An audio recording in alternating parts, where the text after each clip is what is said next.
Hello and welcome to PMPLounge.com, and this is Lounge Fever where we answer your burning questions. Do we do everything in the PMBOK on real life projects? The PMBOK guide, or also known as PMBOK guide, some people call it that as well.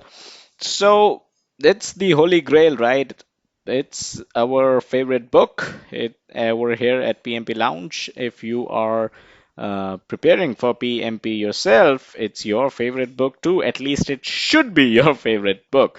But let's talk real life projects. Do we do everything that is there in the PMBOK guide on our real life projects?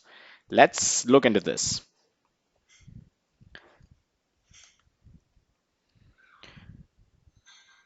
First and foremost, you don't have to.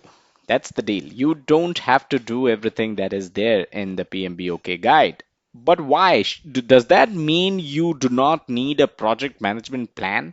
Does that mean you don't have to create a project charter? Does that mean you don't have to create a risk management document? Of course, I'm not saying that. But it depends on the kind of project you're handling, right? If your project is a software project wherein your own company is creating the entire software, you are not purchasing anything from the outside, there is no procurement at all. Every resource that you need is available internally. You may skip the procurement documents in that case, right? Although it definitely depends on the kind of project, the kind of company, the kind of organization, the kind of customer you're dealing with, right? So that's where I'm coming from when I say you don't have to do everything that is there in the PMBOK guide. Let's not forget that PMBOK guide is basically a collection of tools and processes which is used across the project management industry. And when we talk about project management industry, we are talking about so many different kind of projects. We're talking about construction projects, we're talking about software projects, we're talking about manufacturing related projects. So there are all kinds of projects out there, and you need to understand that the PMBOK guide, the PMBOK book, caters to all industries.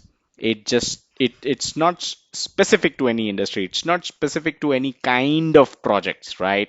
So the tools and processes mentioned in the PMBOK guide is not specific to any industry.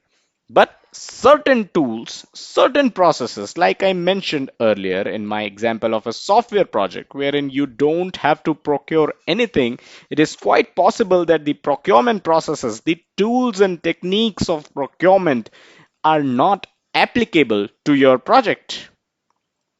But at the same time, if you are involved in projects that require procurement, you are bound to notice that during your PMP study, you will learn better way of doing things. You will learn the industry best practices. And that's the whole idea of PMP, right? To learn the best practices from the industry, to learn the best that the industry has to offer, and to be one amongst the best project managers out there. And how do you become that? By learning all these best practices, by getting yourself a PMP certification, right? And last but not the least, do not forget there is a concept of process tailoring. We have already made a video on it, and I'll link to it in the description so you can go over and check that out. But there is a concept of process tailoring wherein you can tailor the processes, you can modify the processes to suit your needs, to suit your industry, to suit your projects, right? So PMBOK guide, although it contains a lot of stuff, it is not a recipe that you take and apply on every single project across every single industry, right? So that's all that we had in this video. You can always comment your question on our video and we'll try to make a video on it, and subscribe to our YouTube channel.